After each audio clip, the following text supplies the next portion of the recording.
Hello, everyone, and welcome again to another episode of GaudiumEtSpes22.com, Podbean podcast, and YouTube video. I am very, very pleased today to welcome, uh, oh gosh, Jennifer, having a brain freeze. Jennifer Bryson, who is joining the podcast today. Welcome to the show, Jennifer. Delighted to be with you. I got a hold of you through two people. First was Brian O'Neill, from Ignatius Press, and today's interview is about an Ignatius Press book. So it's part of my Ignatius Press interviews that Ignatius Press having me do. But also for my viewers and listeners, you should know I have, as you know, cut way, way back on my podcasts because I'm working on a book for Ignatius Press on modernism, and so it's only fitting that I should break my podcasting fast to push a book put out by Ignatius Press. So I am doing that. And the reason why Jennifer Bryson is on the show today is she is the translator of this wonderful book by a German woman, a theologian, that very, very few people in the Anglosphere know about. Her name is Ida Gorres. And where she's written many, there's a lot of books that are collections of her writings. This one here, just hot off the press, Bread Grows in Winter. That's the name of it. Bread Grows in Winter, which is a wonderful collection of various essays by Ida Gorres, and we'll get into who she was in a second. But I want to point out, not only did Jennifer translate this, but I guess you were at least partly responsible for getting the wonderful Bishop Eric Varden to write the foreword to the book. Well, how that came about was actually a little surprising because I've been working on Ida Gura's full time for several years, and almost nobody's heard of her. And so I've been trying to find anybody interested in her. And this was over years of full-time work. And I found five people in the whole world. Five. One was me, so down to four. One is the great German scholar who edited the Gurus book on Newman that Ignatius Press published, and her name is Hannah Barbara Gail Falkowitz. And then a founder of the priestly order FSSP is interested in Gurus, and so I've been in touch with him for a number of years. And a priest of Opus Dei from Nigeria, who's now in Nigeria, who wrote his dissertation on Ratzinger and discovered Gurus through Ratzinger and has read as much as he can get his hands on of Gurus. And the fifth is Bishop Eric Varden. I knew he was interested in Gurus. And so I had interviewed him for the National Catholic Register specifically about his interest in Gurus. And I asked him what his favorite works were by her. And one of the two that he mentioned was Bread Grows in Bread Grows Winter. in Winter. And so I was already, the process of getting my translation, published by Ignatius Press was already underway. So I sent an email to my main contact there and said, by the way, did you know this is one of Bishop Varden's favorite works by Gurus? And one thing led to another, and they contacted him. And it was very kind of him to write this forward. And I like his forward to the book. So I'll be Yes, it's a curious what. wonderful, wonderful forward, and that is great that you got him to do that because his star is rising in a meteoric fashion. He's giving the Lenten retreats to the Holy Father just this past week. And I actually interviewed him on my podcast about 6 months or so ago about one of his books. And I was very hesitant to do so, thinking, oh, he's such a busy guy and he's such a superstar, a Catholic rock star. He's not going to want to come on my podcast. As soon as I contacted him, he said, oh, yeah, I read your stuff in Catholic Road Report and the National Catholic Register. So, as I'm familiar with you, thank you. And I thought, oh, geez. Now I better be careful what I write in those publications now, because if he's reading them, God help me. But I love Bishop Varden, and therefore I love the fact that he wrote the foreword to this book. Okay, before we get there, I have to say, let's talk a little bit about you. You live in my hometown, Lincoln, Nebraska, which causes you to rise very high in my estimation. We're also mutual friends with my former seminary classmate Everybody knows him as Bishop James Conley. His Excellency, to me, he's Jim. He will always be that bespectacled. He wore those little Lenin glasses that I first met in seminary, fresh off the organic farm. He'll always be that guy to me. Great bishop, great guy. And it was after a conversation I had with him, he said, "You have to interview uh, Jennifer Bryson." And then, of course, Ignatius Press got a hold of me too. So anyway, let's talk a little before we get into this. You yourself, you're not just a translator. If Wikipedia is to be trusted, and it isn't, so I'm going to ask you. I Okay, mean, that's great. yeah, yeah. I mean, you got a BA at Stanford in poli sci. That's actually You, you got an MA and a PhD at Yale University, the Yale University. The MA was in some sort of medieval intellectual history.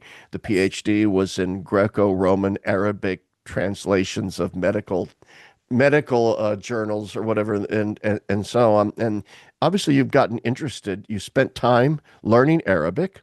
You went to the Middle East, learned Arabic. You have an interest in Islamic studies and sort of dialogue with Islam, which I find interesting. And you've worked for the Defense Department. You. I mean, you've been. What's the song? I've been everywhere, man. That's you. You've been everywhere. Where are you originally from? I haven't been everywhere, but God has opened many adventures to me in life. Or they've been adventures that I have pursued from which God needed to rein me in.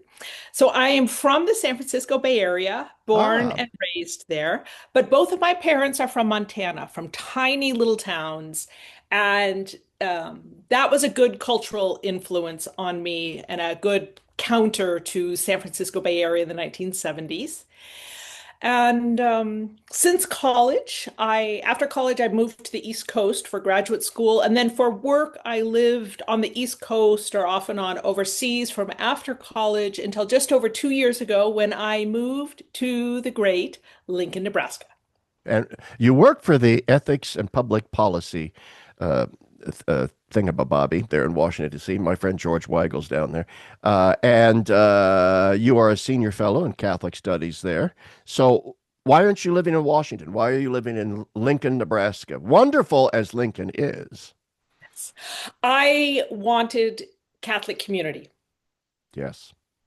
In DC, I lived in the District of Columbia. People often, when you say DC, they think of this giant area that includes, these massive suburbs and even beyond the suburbs in Virginia and Maryland. But I lived in DC and I enjoyed it in many ways, but my neighborhood was all, I'm single, never married, and my neighborhood was single career people, um, mostly same-sex couples, a few, man-woman couples, but maybe on their second marriage, if married. Yeah.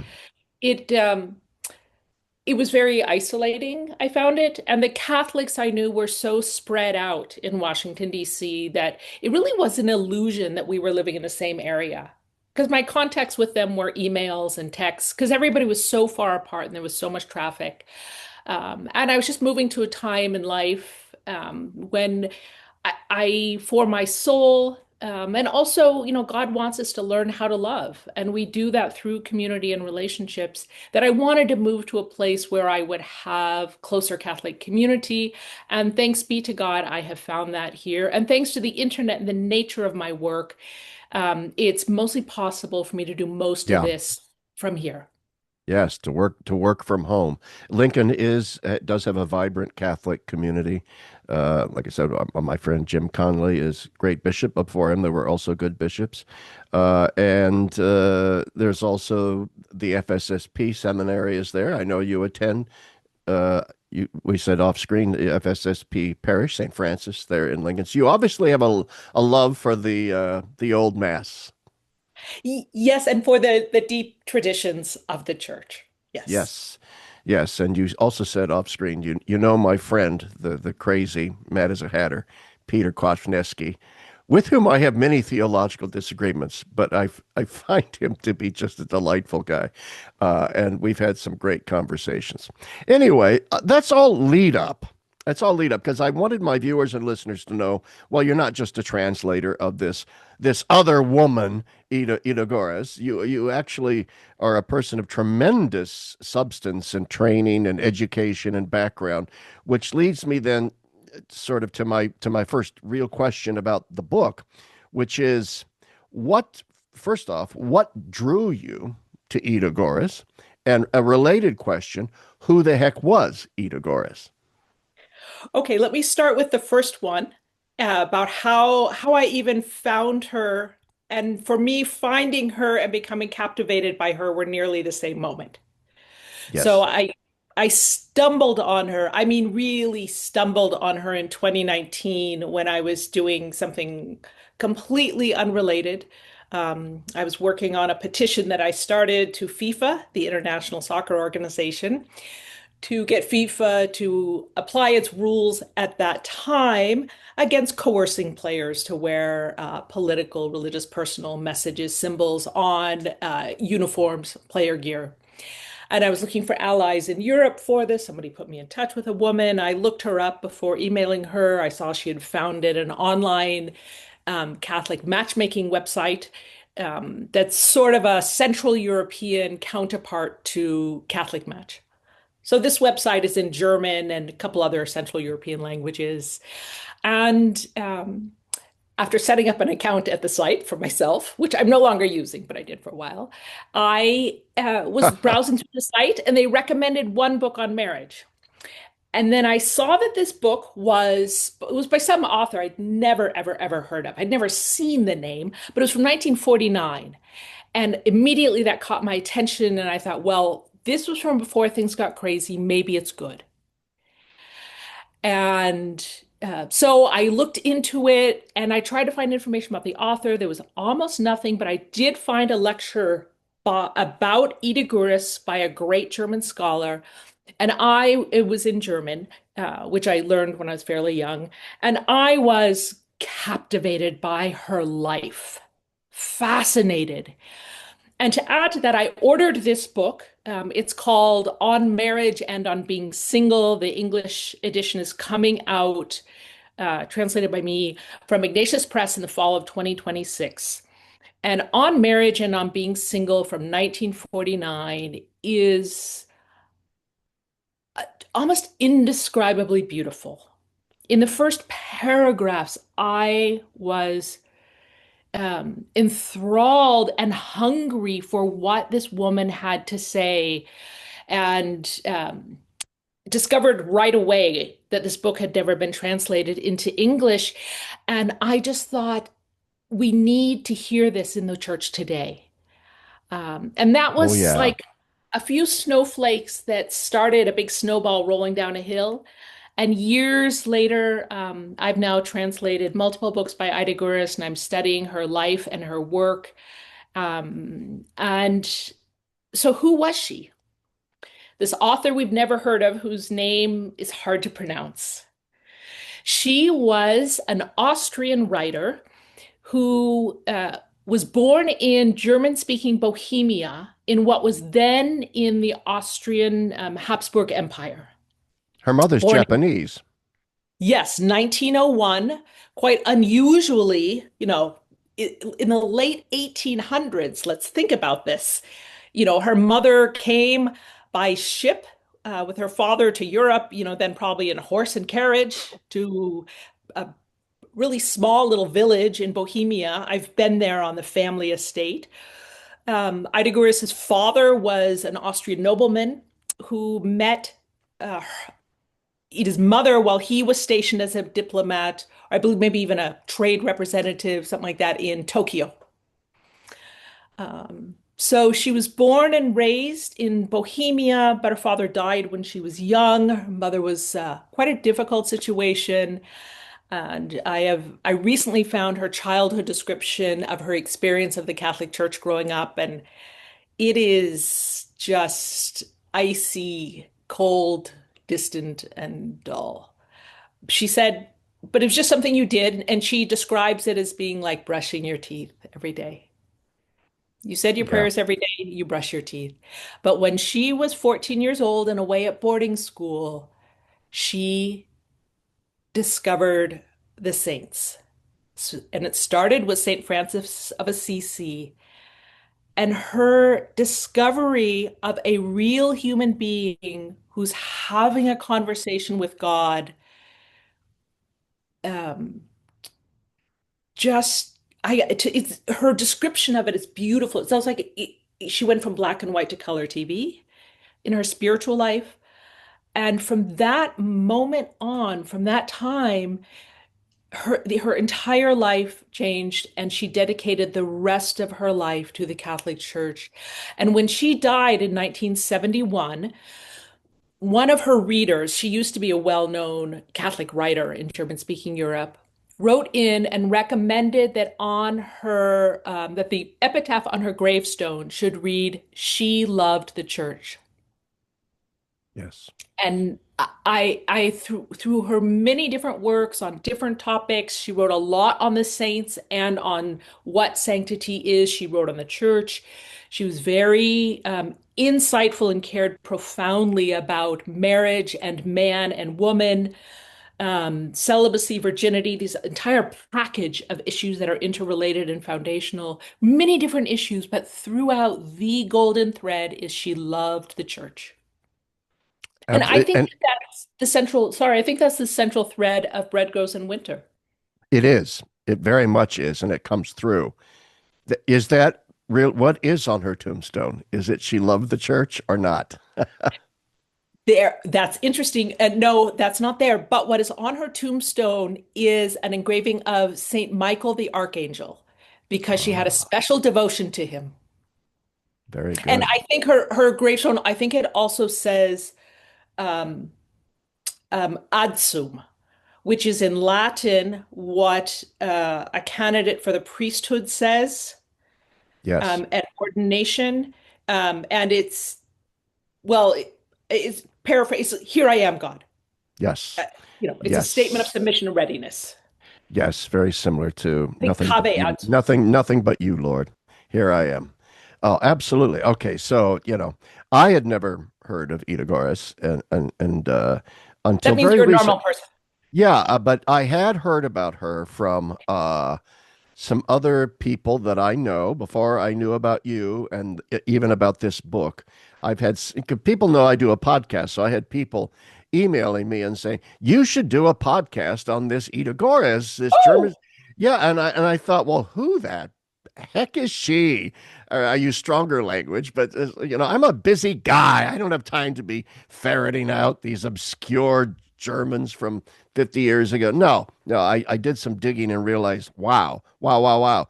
I mean, and she knew von Balthasar, Ratzinger. This is a woman who had an impact in German speaking circles. By the way, I noticed in the book, she liked von Balthasar and conversed with him, but she was very ambiguous about Adrian von Speyer. yes. And she and Hans Urs von Balthasar disagreed. In fact, that's how they met, was through a disagreement. What was the disagreement? It was about her book on Saint Therese of Lisieux, which is really considered her masterpiece. Yes, That was published, I think the first time was 1944, but the first print run was bombed during World War II. And then yeah. 1946 is when it was printed and really became available. She updated it in the late 50s when more information became available about Saint Therese. And the English translation that's called The Hidden Face, that is available today from Ignatius Press, was translated in 1959. So the English edition is a translation of the updated Okay. version. And Hans Urs von Balthasar disagreed with something about what she wrote about Saint Therese, but this great German scholar I've mentioned, Hanna Barbara Gerl-Falkowitz, said to me that he disagreed with her, so that he, to like rebut her, went and wrote his own book on Saint He Therese. did. But He did. yeah, That's but she said, but he ended up saying kind of what she said. Um, so, anyways, they then corresponded, and I have found where their correspondence is in two different archives. But there's at least 16 letters by her to him, and I don't know how many from him to her, but probably close to the Would same. they be in the Basel, Switzerland archives, the Balthazar archives? Right, correct. So her letters to him, I've written to them and confirmed they are there. And I also found that where his letters to her are, I was afraid they had been burned after she died. They're in an archive. So I just a week and a half ago, this is exciting, got the copies of the correspondence from Joseph Ratzinger to Ida Gorres because they had corresponded. And I'm hoping, praying for time, perhaps someday to get to the correspondence between Gurus and von Balthasar. Although I'm hoping that a German speaker who knows the world and work of von Balthasar well might want to take that on. Um, that would be fine with me. There's Edith Gurus has been so ignored that I can work Yeah. on her for the rest of my life and not run out of things. And I would love to have somebody with that familiarity from Balthazar pipe in. But you're right that in some personal letters she has to somebody else, Yeah. um, she And expresses. you probably don't know that. I mean, I did my doctoral dissertation on von Balthasar. That's why Yeah. this interests me. I'm sorry I interrupted your end and instead I do that a lot. I'm sorry. I'm a terrible interviewer. Oh, I'm glad we can have a lively conversation. Yeah. I like to get my 2 cents in. But anyway, okay. So I'm getting way ahead of myself. I got so excited talking about von Balthasar and Ratzinger. Oh, by the way, Ratzinger gave the eulogy at her funeral, which is Yes. also in this book. So before we sort of backtrack and go back to Ida Gorges's life, how well did she know Ratzinger? And obviously he must have thought highly of her to give the eulogy at her funeral. So they started corresponding quite late, actually. It was in the 1960s, Okay. whereas Balthazar and Gurus had been corresponding since the early 1950s. Whereas it's the mid to late 1960s that Gurus and Ratzinger connect. She had found out about him through his writings. He used to also do radio addresses. And in the 60s, she was very, very concerned, starting in the mid 60s, especially, but earlier too, even late 50s, by dark currents that were trying to seize power and having a tremendous influence. And she saw him, she describes him in a letter to a personal friend. As she says to her friend, a Benedictine monk, I have found my prophet in Israel. I mean, that's quite a statement. That really is. Yeah. That is And quite a statement.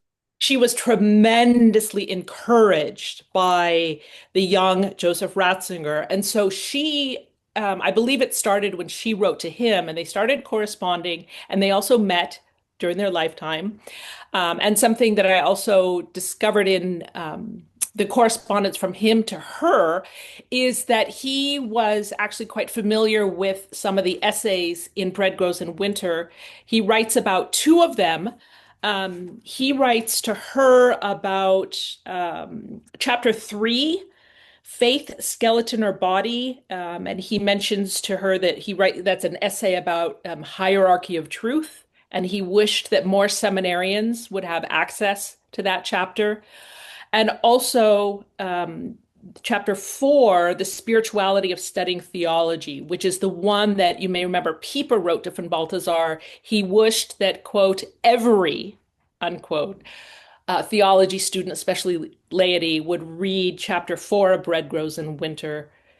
So I That's actually my favorite chapter in the whole book, the spirituality interesting. of studying theology, because as a Balthasar scholar, I remember that one of the seminal ideas of Balthasar shows up in one of his essays in Explorations in Theology.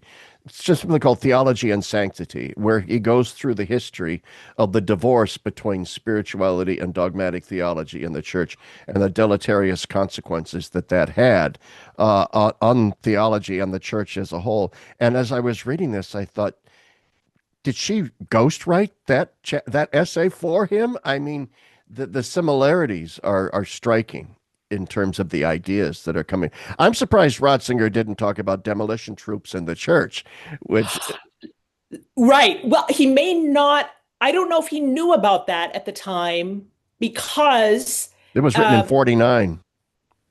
no, that was in 1969. 16. I'm sorry. I meant Demolition 60. I meant 69. Yeah. 69, and it was published in an Austrian newspaper.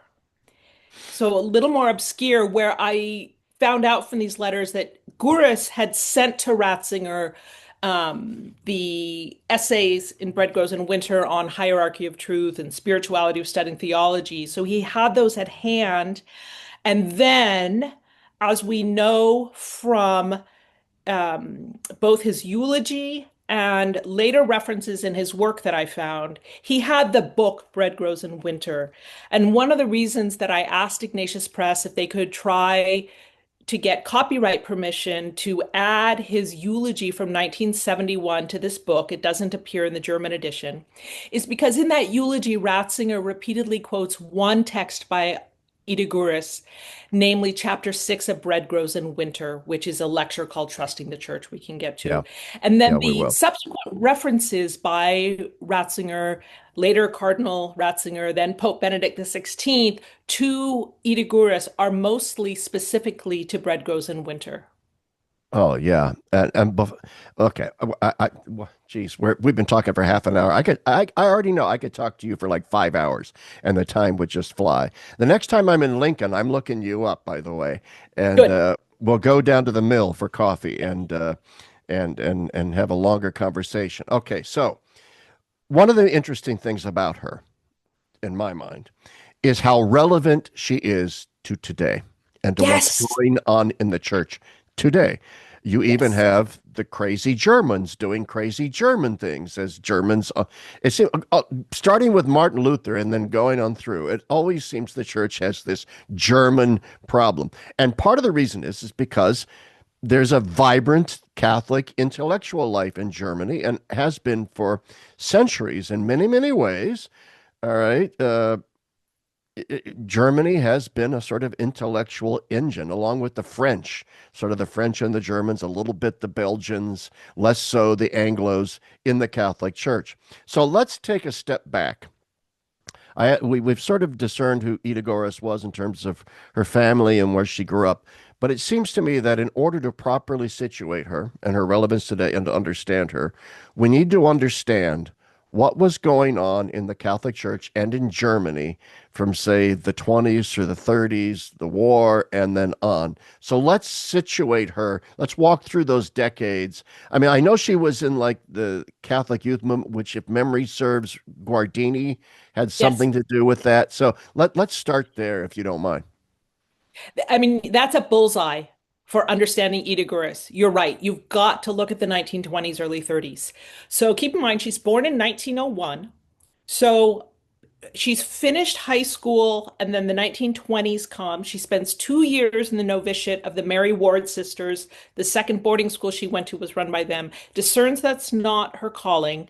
And so the mid 1920s, she emerges from the convent and she's connected already quickly with the Austrian branch of what becomes the Catholic youth movement. Not very well known to most American English-speaking Catholics, but is very, very important because that youth movement and other movements at that time are a time of tremendous Catholic revival and also fermentation, I would say.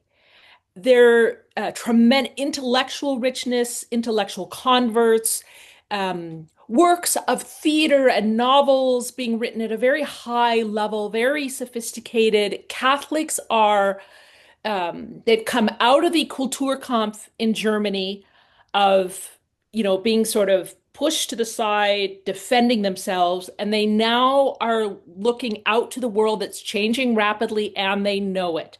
Secularism, etc., and Can, wondering can how I to reach inter out. I want to interrupt. During the Kulturkampf, weren't a lot of the Catholic religious orders expelled from Germany and ended up in places like Belgium and France? Yes, quite a few were, and one entire order of nuns that was expelled was on a ship that sank as they were leaving, and they all Oh, died. I geez. mean, there's a lot of really So tough that's the stories. context. We're not Yeah. talking about just a little pushback against the Catholics. This was serious persecution of the Catholic Church Yes. in Germany, and that's the environment. The afterlude to that, if that's a word, is what she grew up. That's what you're describing here in the 1920s. Yes. Catholicism is kind of emerging out of that nightmare. Yes, and there's great Catholic leadership at this time. You also have Catholics recoiling from the horror of World War One. And she is Yeah. really shaped by that period in the 20s and early 30s. However, I think it's important to point out that there are different currents flowing simultaneously during this time in the 1920s and 30s. And I think some are full of golden nuggets, and others have some kind of toxic substances that we're going to see emerge later. So it's a mixed bag. It's not black or white. Some of these figures, are kind of hard to pin down as to where they fit in the church, but it was vibrant, rich, and full of love for the church. That goes into the early 1930s. That movement is crushed to the extent possible by Hitler, and one of the main journals of that movement called Hochland, Hitler stops it entirely by 1941. She makes it through World War II. That's an entire chapter on itself. Comes out of World War II, and here, 1946, and here we have a Ratzinger intersection. She writes an essay for which is the one single text in German-speaking Europe, which for most of her life and even since is what she's most famous for. And it's an essay she wrote called A Letter on the Church. That's the chapter one in the book. No, actually, chapter Wait a one minute. in the book is Our Image of Christ. Oh, that's right. It is. All Yeah, and right. it's from Okay. 19 the Bread Grows in Winter has works from 67 to 70. Okay. Our Yeah, image of Christ, a letter. I remember the letter part of close. that. So my bad. My bad. Yeah. So So this anyway, go ahead. she's concerned about the state of souls in the church, and that's where her passion always is. And she talks about how we've got a whole generation now that has not been catechized. And she also is very aware that many of the lay people she knows basically have the modern zeitgeist on an IV drip. More and more and more, she's hearing, well, can't we just be spiritual and not religious? Oh, Yeah. the Catholic Church just has this old, authoritarian stuff. We're going to liberate ourselves from that. And this is inside the church. And she expresses her concern, but this is a culture, German culture, in which you don't criticize hierarchy. The Catholics have just come out of World War II. The church is trying to reestablish its authority and views this as an attack. Some of the bishops do, and she's criticized brutally. And I've since found references from a seminarian who was in seminary with Ratzinger, and then from some of Ratzinger's own comments and writings that he and his seminarians were all talking about this letter in 46. So I have a new translation of it that's complete of the text coming out. There's an earlier English version, but it's only partial, and a long commentary. Yeah, So, I don't mean to interrupt you. I apologize for calling it yeah. chapter one, and that's because It is a letter though, which is the her letter, kind of yeah, chapter unique one is a letter. approach But I remember writing. as I was reading this book, I I went and found a copy of the letter on the church, and it was in German. I didn't find it in English, but I can read German, so that was no problem. So I was reading that, and I can see why it created quite the firestorm. Yeah, yeah. So, anyways, I have that coming out in the future with a detailed commentary about what happened afterwards. So early on, she's somebody from the 1920s who desires revivification in the church that might mean reform because she's concerned about how things are going.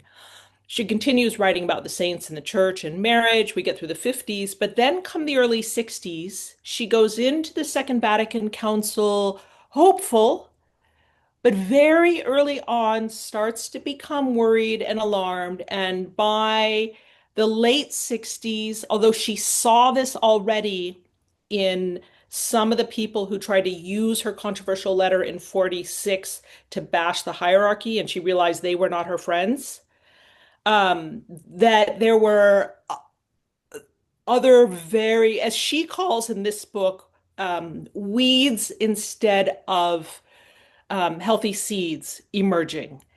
So that sort of situates her. Yeah, and so as I'm reading her essays, which and the history and having in mind the history. And I think this is relevant, especially for younger Catholics who might be listening to this, and with regards to the Second Vatican Council and everything that's happened since then, is that the preconciliar church was already it had already all of the divisions that exploded after the council, all the various schools of theology that exploded after the council, already existed in places like Germany and France. Before you had traditionalists, like in France. You have Gary Goulagrange, traditionalist.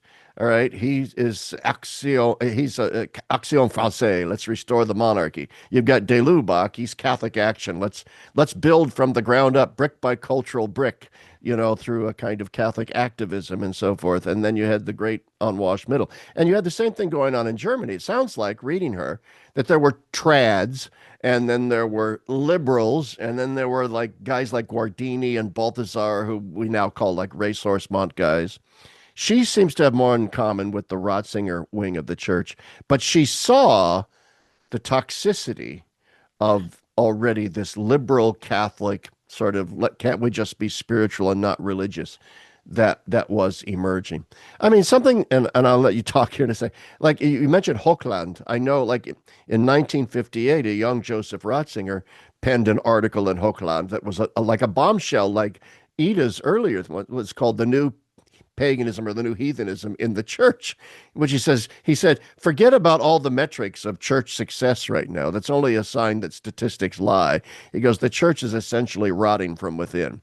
So there was this diagnosis going. So it seems like I've read his article and I've read hers. It seems like a great affinity.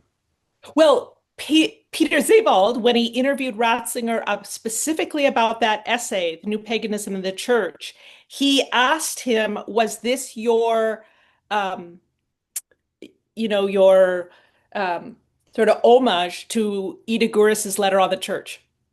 Wow, I didn't know that. I didn't Yeah, know I'll send that. you the passage. Yeah, send me because I've read Seawald's biography of Ratzinger. It's that. Does he mention that in the book? Yeah. Yeah. But Oh, I nobody's must. heard of Gurus and they haven't heard of that 46 letter on her. So it's very unlikely that it would, ring a bell. Yeah, at the time when I was reading the biography, I probably didn't know who Ida Gorres was. So I thought, okay, whoever she is, and move on.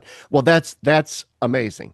So it confirms my sort of instincts after Yes. reading her essay. So okay, so she then, like so many others, including De Lubac, Balthasar, Ratzinger, Guardini,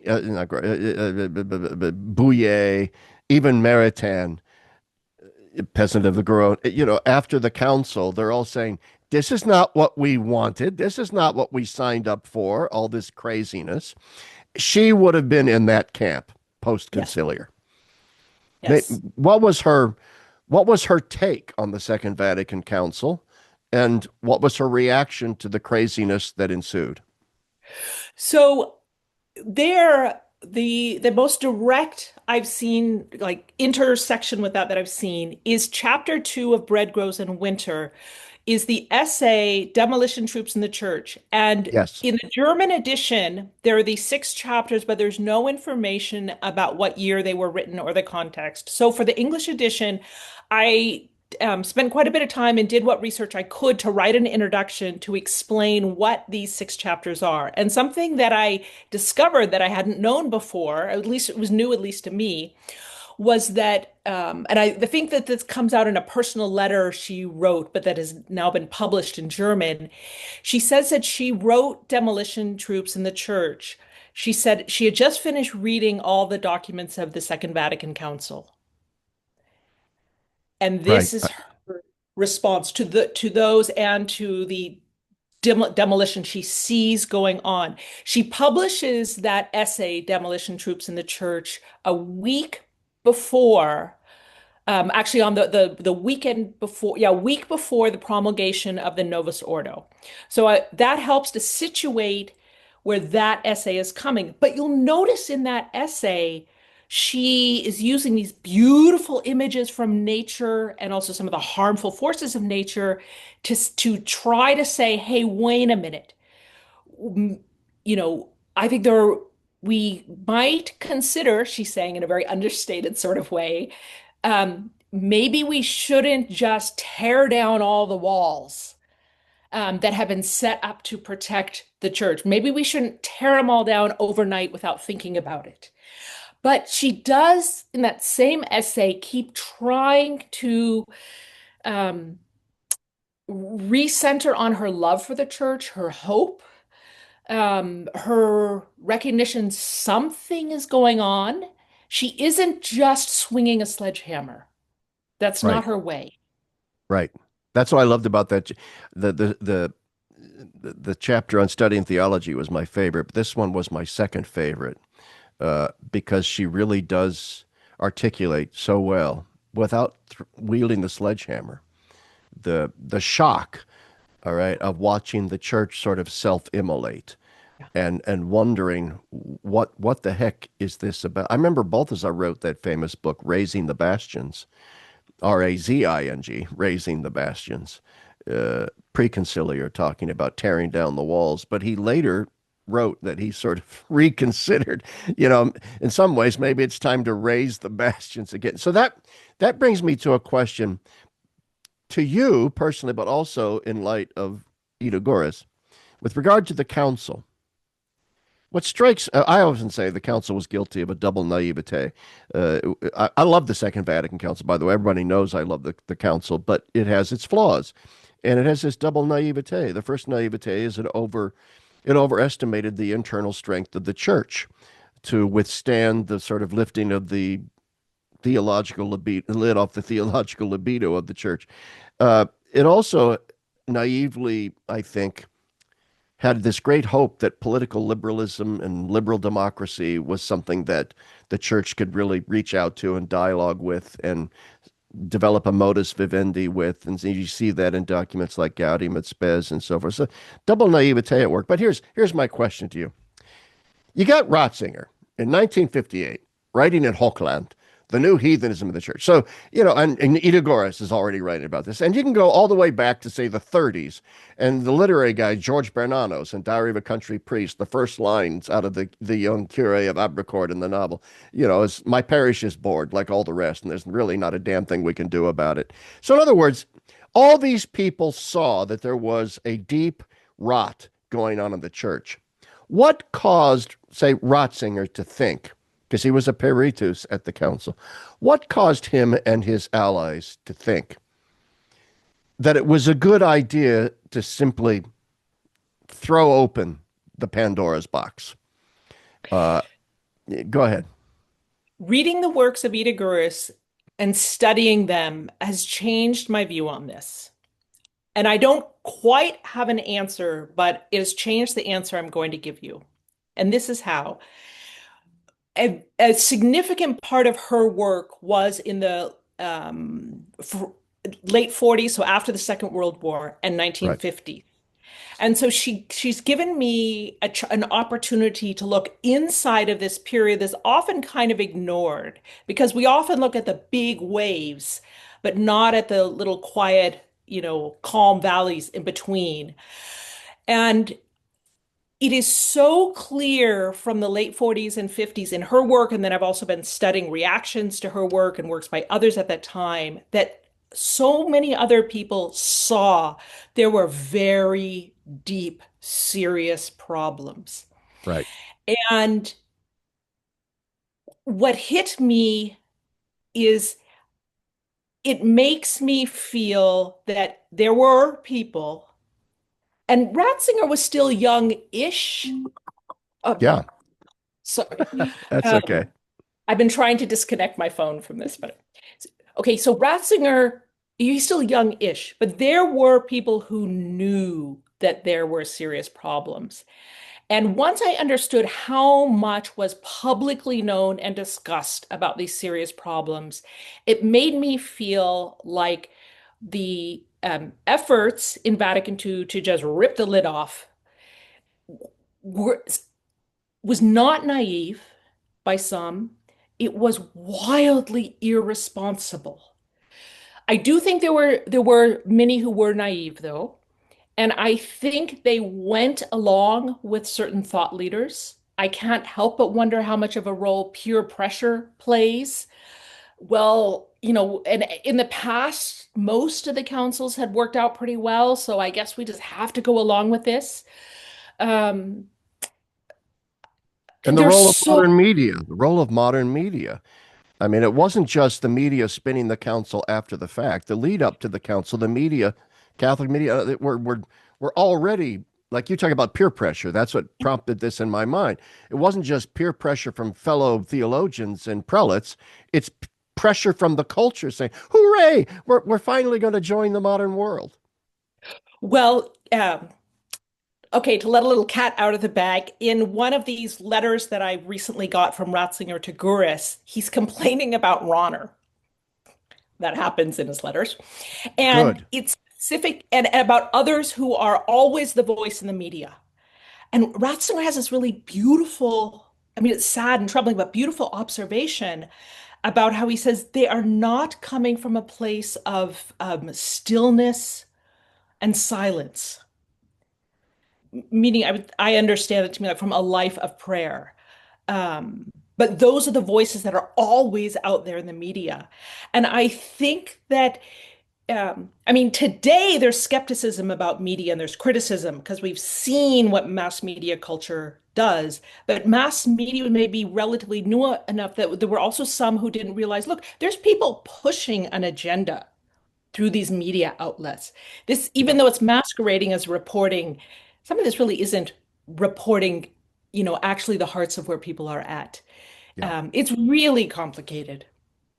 Yeah. I mean, one of the reasons, I mean, I was in seminary uh, for many years. I was actually 7 years seminary before I discerned out, but minor and major seminary. And one of the things that I was sort of always told was that, with regard to the thousands and thousands and thousands of priests that had left the priesthood after the council, was that so many of them had been convinced by the media that the church was going to change its teaching on celibacy and that celibacy was now going to become optional and you were going to be allowed to be married. And when that did not happen, they became bitter and resentful and disillusioned, especially many of the young ones that were in seminary during the council and were being taught in the seminary, oh, don't worry about celibacy. It's all going to go away. And that's the atmosphere that we're talking about here. Yeah. So let me just, people are longtime listeners to my podcast and readers of my articles will say, Chap, you're a big defender of Vatican II. Yes and no. Uh, what I'm a defender of is ressourcement theology, communio theology. I'm a defender of the theology of people like Guardini and de Lubac and Ratzinger and Balthasar and Bouillet and Danielou and all of these great figures. And to the extent that the Second Vatican Council embodies ressourcement theology, especially in documents like Dei Verbum and Lumen Gentium, which I think are beautiful documents. Uh, Insofar as it does that, I'm a big supporter of the council. But the council did, let's put it this way, it's like those Palisade fires that happened last year in California. The reason why they happened is because a lot of underbrush had been allowed to grow, and then all of a sudden the undergrowth catches fire and the whole forest burns down. The whole neighborhood burns down. The council did not create the crisis, but it catalytically ignited combustibles that were there. And then your point is that many of them knew the combustibles were there, right? Yes. Which I hadn't realized the extent of before. But something I find interesting in these responses by Ida Gorres, because the 6 essays in Bread Grows in Winter are response specifically to that period, although, as you know, I find them tremendously helpful today in 2026. Yes. She does not get into the details of this document said that, that document said this, there's certainly a role for that. Her concern is what is going on that is going to have an impact on the laity in the pew. And the thousands of seminarians, priests who left. She's also focusing instead, for example, in chapter 6, Trusting the Church, and this is where the title of the book comes. She is focusing on priests who are suffering, priests who are true and faithful. Yeah. She's that lectures in 1970. She watched priests suffer who defended Humanae Vitae, who also were defending a broad vision of the church that includes the past instead of cutting ourselves off from the past. And she knew priests who were having nervous breakdowns. She knew of priest suicides. And she talks about their suffering as invisible martyr's blood, which I think is what I was very moved by. Yeah. Um, and that they were sacrificing themselves because of their fidelity to the church. So through her, we also see that that is going on at the same time. Yes. And you end the book, I mean, she ends the book, I mean, with the essay, trusting in the church, which, as I was reading it, I was thinking, talk about relevance for 2026 as we're perhaps about to see the excommunication of a few SSPX bishops, We'll should they see. get We'll see. illicitly, or we'll see what happens. I've been very critical of the SSPX, and I hope my traditionalist friends distance themselves from the SSPX so they don't get caught up in the in the explosive percussion that might come. But Uh, also in 2026, we're seeing so many laity, and look, I mean, to be blunt, I think this got heightened during under Pope Francis, laity who are confused and frightened and terrified. And in this lecture, 1970, Trusting the Church, it is very clear from the start that that is the audience Ida Gorres is speaking to in 1970 are yeah, lay Catholics whose heart is a heart of faith, but they are beginning to panic. And because she knew so much about church history, that was one of her specialties. And because her love for the church is the church with a capital C, not just my little group of people here, she is able to speak to us in trusting the church in a way that transcends the specific era in which she's speaking. But also, something that's valuable about her is she is a modern voice. So she's speaking in a way that we can understand because she's facing similar ideologies and tendencies and currents of darkness, and here and there, rays of light. yeah. I'm old enough to remember that era, uh, and I don't think modern young Catholics today who think that today's situation post Pope Francis is sort of uniquely awful, who didn't live through that period of the late 60s, and then Yeah. read Ida Gorres, and you will get a sense of the fact, and I grew up in this, of how absolutely decentering and destabilizing the experience of the Catholic faith was. So for so many devout Catholics, uh, most Catholics sort of accepted like the Novus Ordo, and I don't have a huge problem with the Novus Ordo, although I like the Latin Masses, the old Latin Mass too.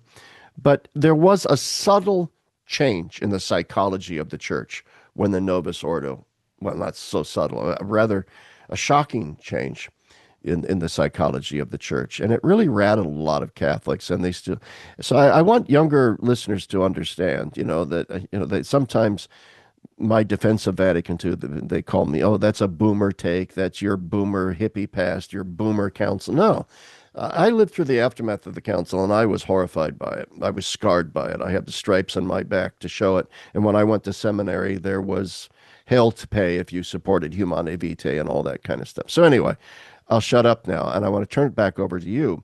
What what is the relevance that, I mean, given everything we've said, what would Ida Gorres say to say the German synodal way, or on the other end of the spectrum, the SSPX? What would she say to them?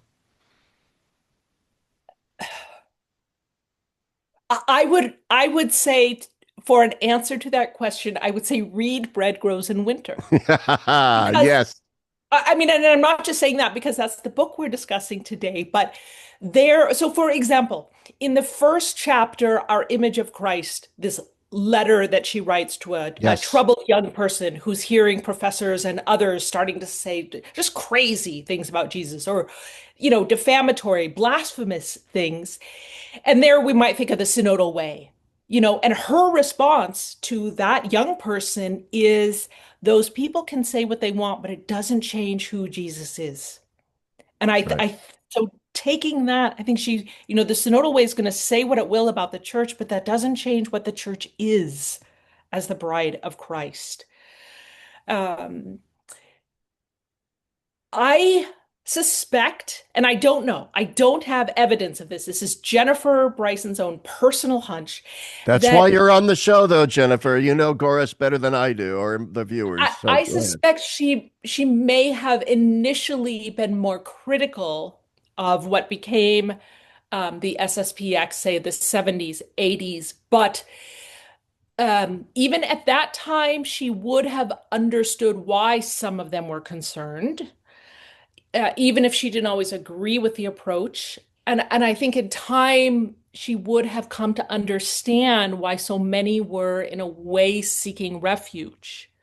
Yeah. Uh, but she really emphasizes in this chapter 6, trusting the church. She has this beautiful passage about how she says we need to stop, and I'm paraphrasing here, we need to stop confusing the calm times in the church with the good times. Because she talks about how times of deep trouble and pain, saints have been risen up. Um, Yes. people's I hearts underlined have all been that in it. It's all okay. underlined. Yeah, hearts have been opened up in new ways to God's grace. She also says, with the way she sees things going, and she was a very keen observer of people in the church, and that had sort of been her life's work. So by 1970, she says she can see things getting worse and dark. She says, even pitch black. Um, but that doesn't mean that the church stops being the bride of Christ. And there she turns again to historical examples. And when she talks also about history changing on a dime in ways we don't expect, she also notes that can happen in negative ways. But it can also happen there's these amazing turnarounds. And so she encourages us to be patient, not lose sight of those, and to realize that the church militant is also the trusting church, the suffering church, the praying church. Those are phrases from her essay. Yes. And, maybe that's the church we're called to be right now. I just so loved those words of hers. I wish I had been able to read that chapter, Trusting the Church, when I was in seminary in the late 70s and early 80s, and before the full John Paul effect had kicked in. The seminaries were still battlegrounds for all of this nonsense. And if you were a quote unquote conservative seminarian, which I was, you were frowned upon. You were threatened with expulsion. You were threatened with, well, you need to go seek counseling for for being rigid, your rigidity, which is therefore a word when Pope Francis used it was like fingernails on a chalkboard to me. Yeah. He talked about rigid, and I thought, oh my God, that's language from the dark period of 30 years ago. So one of my reasons why I react negatively to the SSPX is, look, pals, you don't have a corner on suffering in the church. You don't have a corner on that what Ida Gorres calls the darkness, the darkness. You don't have a corner on that experience. And the church is not a DIY project, a do-it-yourself project where you get to ordain your own bishops and go your own way because you picked up your marbles and walked out the door because you don't like the game that's being played. That's not the way the Catholic Church works. Now I'm screaming, but I'm on a rant. But in many ways, yes, I'm like Ida Gorres. I'm sympathetic with what it is that the SSPX is mad about. I'm sympathetic to that. But I think following Ida Gorres, they've chosen a wrong path of rebellion. I just can't go down. I just can't see that. I'll say it's complicated, which I know, sort of a common response, but I think that they would say, perhaps to you, is that they are the ones trying to not be DIY. And their concern is all these others they see who are doing DIY. So I want the conversation to keep going, to not be shut off. And we are going through times of upheaval, and I was really grateful when I discovered Ida Gurus, because also I was coming out of a time of quite a bit of difficulty in my own faith. Because as a convert, after I came into the church, because I came into the church through really rich, wonderful channels, including a super unicorn Nova Soto church, and then after confirmation, when I went out into the Catholic Church in America, I was devastated and shocked and confused. So when I discovered Irigaris, it was so helpful to me and my soul. And I just kept thinking, this is a voice we need today. Um, Yeah, so yeah, yeah. Oh, we sure do. We sure do. And yeah, you and I might have different takes on the SSPX, and not that you fully approve of their methods. I'm not implying that, but my take on them is very negative. You seem a little more open to mercy, which is very Christ-like of you. Unlike this old curmudgeon. You should see the hate mail in my email after my last article in the Register, where I was trashing the SSPX for their actions. Fully aware, though, of what it is that they're angry about.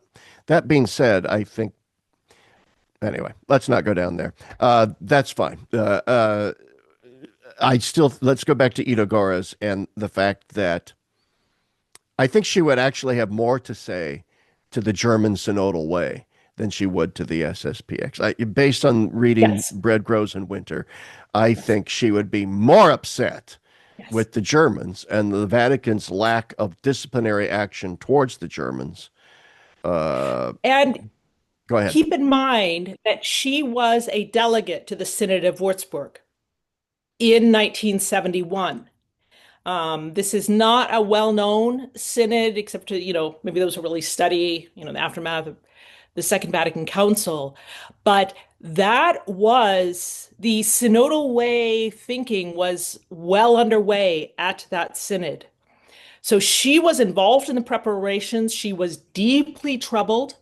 One article I read about her even called her a martyr to that synod, Because she died because there. yeah, but she gave an impassioned defense of keeping Sunday as the holy day of the week, and everybody was fighting against her. Her husband even was very low key. It says that it sounds like it was quite aggressive and intense, and she collapsed after that and died the next day. And also her final book that she ever published, she sent to the publisher 8 days before her death. And it is, in many ways, a response to those who were, in this particular case, pushing. They were already very far along in the German church. They were pushing to allow divorce and serial marriage. And that book is called What Binds Marriage Forever. And it just came out 2 weeks ago from Catholic University of America Press. Wow. Okay, I got And to get that. yes, because that book read together with Bread Grows in Winter, I think, gives two windows on different aspects of what she sees going on and how she's responding. And it also explains why she became so obscure. Because what she writes in What Binds Marriage Forever is what the synodal way has been like, no way, we're done with that. You know, you're from the past. We don't want to hear from you. Sweep under the carpet. Nothing to see here. Move right along. And also, she and her husband experienced the pain of infertility. So there were no children to carry on her legacy. And after her death in 71, for example, especially this book, What Binds Marriage Forever, I mean, it became obscure almost overnight, but wait until you read it. I think it's really powerful. It's by CUA Press. Yes. Okay, so to all my listeners and viewers, go out and buy that book. Although since it's from CUA Press, it's probably expensive, but I'll It is, buy it but it's anyway. short, so it's a quick read, and I think it's really valuable. Also, people are going to think are barely going to believe it was written in 1971 because it is written directly into the marriage debates inside the church and in society today, and these questions about does it matter how we define marriage? And her answer to that is a profound yes. Wow, I definitely have to get that book, especially in light of the German Synodal Way today, but also in light of Amoris Laetitia and the firestorm that apostolic exhortation set off, especially the famous chapter 8 and some footnotes where the Pope seems to approve of after some discernment and accompaniment.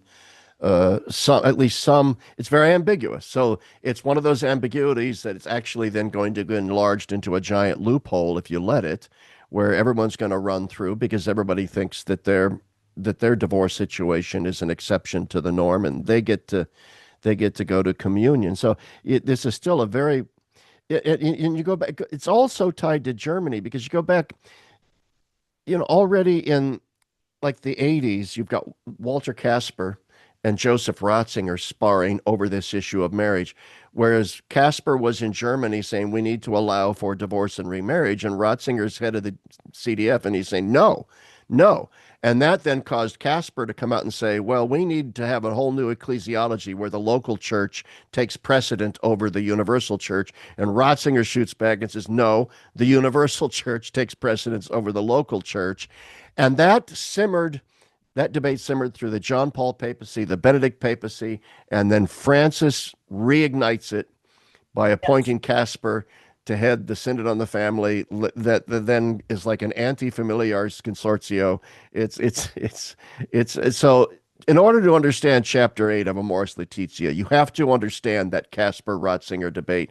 And you have to go back to Ida Gorres in the 1970s. In the Seawald Yes. biography of Yes.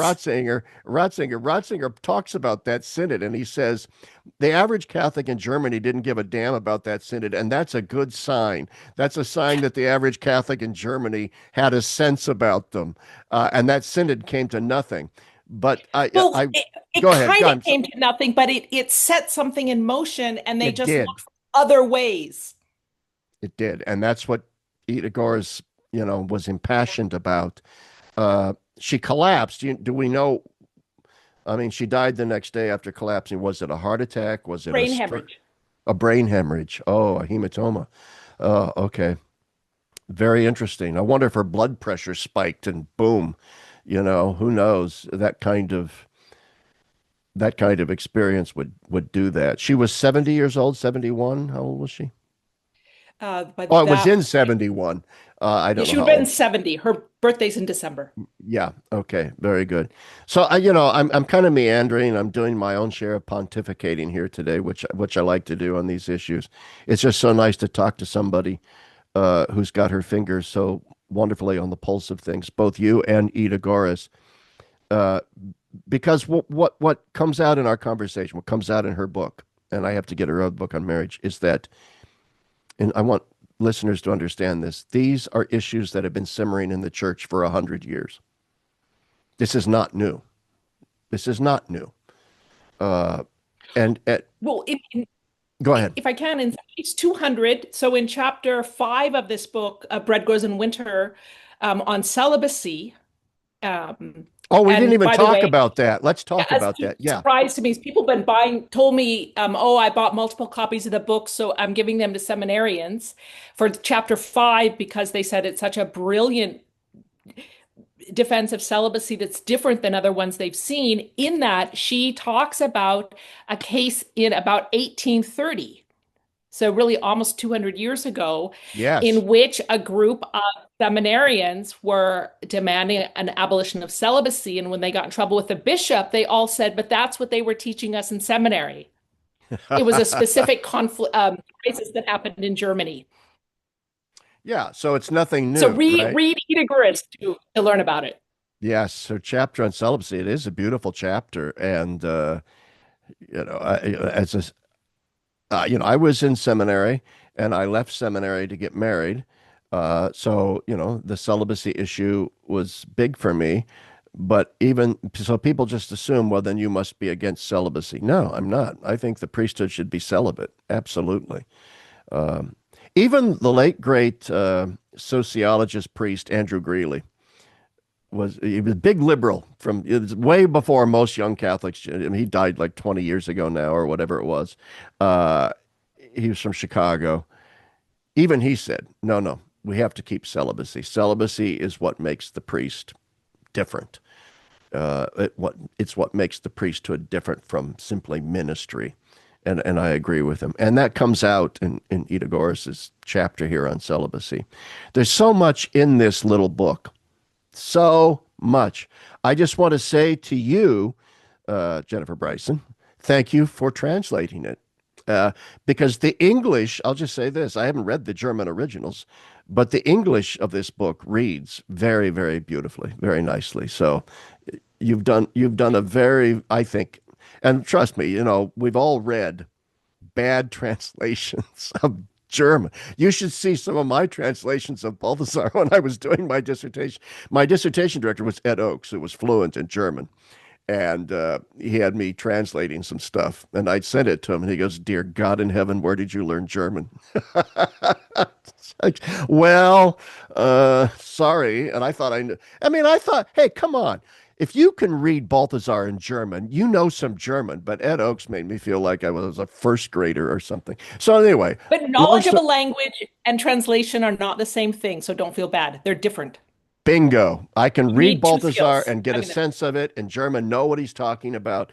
But when you go to translate it, but you've done a magnificent job in translating and keep it going because the world needs to know more. The English speaking world needs to know more about Ida Gorres. And I would encourage everybody to get this little Ignatius Press book, Bread Grows in Winter, translated by my guest today, Jennifer Bryson. Um, I was going to say something about, anyway, it's lost. Do you have any?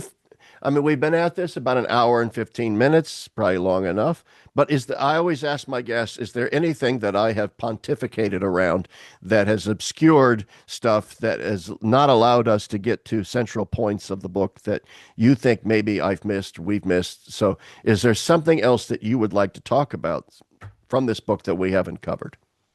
I enjoyed the conversation with you and I feel like we got to touch on sort of the heart of the book, even if we didn't have time to get to, all the Ah, content. There's a lot there. And I do this work because I think she's a voice we need in the church today. So I absolutely. hope people enjoy Bread Grows in Winter. Oh, I hope people do too. And in my interviews, when I'm interviewing authors of books, yeah, to me, sometimes it's tedious just to go, and then she says this, and then she says that, and then you try to unpack it like it's a classroom. I prefer to get to the heart and soul of it. What motivated the author? What are the central ideas? Why should we give a damn about this author? Those are the things that interest me, and I think that's the kind of thing that sells books too. So if you're listening to Ignatius Press, you, I've done my best to try and pitch this book because it is a great book by Ida Gorres and a great translation from Jennifer Bryson. Jennifer, thank you for being on the podcast today. This has been absolutely delightful. And when I'm in Lincoln next, we better have coffee. That's all I'm going to say. Thank you, and I'm looking forward to it. All right, maybe we can convince Bishop Conley to join us. That would be fun. That would be fun. All right, thanks everyone for listening, and thank you once again, Jennifer. Bye now.